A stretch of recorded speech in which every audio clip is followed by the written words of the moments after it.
कौशल कुमार मारा है, जादव कौशल जादव 6-7 राउंड हुआ। घर पर मारा है, घर थोड़ा सा स्कूल आया ट्रेन से दूरी में हुए बीच में मारा। नमस्कार, आप लाइव सिटीज देख रहे हैं, मैं हूं जय शुक्ला। देखिए एक बार फिर से बड़ी खबर, और बड़ी खबर ये कि बिहार में दनादन गोलियां चलने लगी हैं और गोलियों के चलने का जो सिलसिला है वो रुकने का नाम नहीं ले रहा है।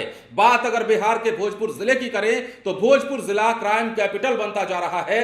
उद्वंत नगर थाना क्षेत्र में पिछले दिनों ही आपने देखा कि लगातार गोलीबारी की घटना को अंजाम दिया गया, कई लोगों को अस्पताल पहुंचाया गया और एक बार फिर से भोजपुर में घर में घुसकर अपराधियों ने गोली मारी है और गोलीबारी की घटना के बाद इलाके में हड़कंप मच गया है।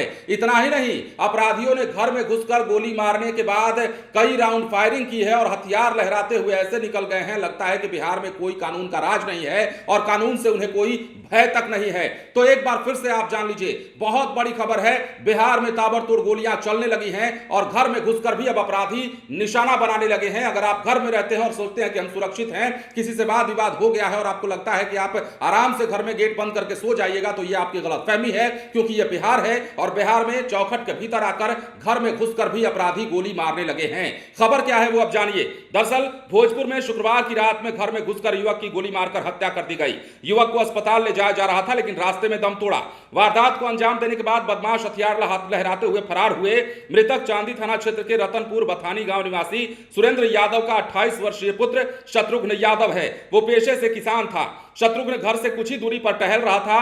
गांव के दो युवक भी वही थे जिससे शत्रुघ्न का विवाद हो गया। विवाद किस बात को लेकर हुआ यह स्पष्ट नहीं है, लेकिन कहा सुनी के बाद वो घर चला गया। लेकिन थोड़ी देर के बाद आरोपी युवक के घर पहुंचे और शत्रुघ्न को गोली मार दी। घटना चांदी थाना क्षेत्र के रतनपुर बथानी गांव की है। अब देखिए, चांदी थाना अध्यक्ष अनिल कुमार पुलिस बल के साथ पहुंचे और मृतक के परिजनों से मिलकर जानकारी ली। घटनास्थल से 3 खोखा बरामद किया गया है। पुलिस ने अपराधियों की पहचान कर गिरफ्तारी के लिए छापेमारी शुरू कर दी है। अब यहां के एसपी क्या कहते हैं। एसपी प्रमोद कुमार ने बताया है कि चांदी थाना अंतर्गत रतनपुर बथानी गांव के रहने वाले शत्रुघ्न यादव और कौशल यादव के बीच किसी बात को लेकर विवाद हो गया और इसी दौरान कौशल यादव ने शत्रुघ्न यादव को गोली मार दी। शत्रुघ्न यादव घायल हो गए। घायल होने के बाद तुरंत अस्पताल ले जाया जा ही रहा था कि रास्ते में उन्होंने दम तोड़ दिया। अब एसपी ने यह भी कहा है कि इस मामले में जल्द से जल्द गिरफ्तारी हो जाएगी। और भाई का जो कहना है, जो मृतक है उसके भाई का कहना है कि सरकारी की स्कूल के पास ही हम टहल रहा था वो मेरा भाई, लेकिन इसी दौरान विवाद हुआ और विवाद होने के बाद जो दूसरा शख्स था जिससे कि शत्रुघ्न यादव का विवाद हुआ था, उसने घर में घुसकर गोली मारने की घटना को अंजाम दे दिया, जिसके बाद इलाके में हड़कंप मच गया। और इतना ही नहीं, गोली मारने के बाद हथियार लहराते हुए निकला है वहां से। किस प्रकार से गोलीबारी की घटना को अंजाम दिया गया है, मतलब आप समझिए कि बिहार में किसी को भी कहीं भी कभी भी गोली मार दिया जा रहा है। इस बात का परवाह नहीं किया जा रहा है कि पुलिस आगे क्या करेगी, आगे हमारे साथ क्या कानूनी कार्रवाई हो जाएगी, कोई भी डर नहीं है। ये हाल के दिनों में ज्यादा देखने को मिल रहा है।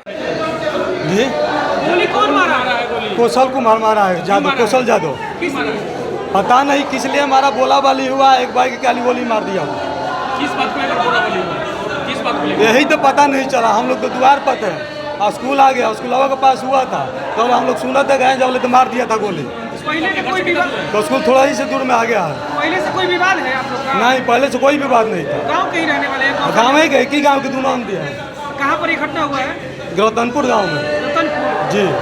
कौन थाना पड़ता है? जलपुरा पंचायत। हाँ, घर से बाहर गए। स्कूल पे रहते हैं? हाँ, स्कूल के पास। अकेले थे ये? हाँ, अकेले थे। मैंने कोई क्या करते थे ये? नहीं, घर स्कूल ऐसे ही टहलने गए थे। मैंने क्या काम क्या करते थे? काम कुछ नहीं करते थे, ऐसे ही घर रहते थे। मैंने स्कूल भी विवाद हुआ था? नहीं, ऐसा कुछ नहीं विवाद था पहले से। आज आपके घर पे चढ़कर फायरिंग हुआ है? जी जी, घर पर गोली मारा है। कितना राउंड फायरिंग हुआ होगा? 6-7 राउंड हुआ। घर पे फायरिंग गोली मारा है कि स्कूल पे मारा? घर पर मारा है। घर थोड़ा सा स्कूल आया ट्रेन से दूरी में हुए बीच में मारा। स्कूल पे विवाद हुआ, उसके बाद घर पे मारा? हाँ।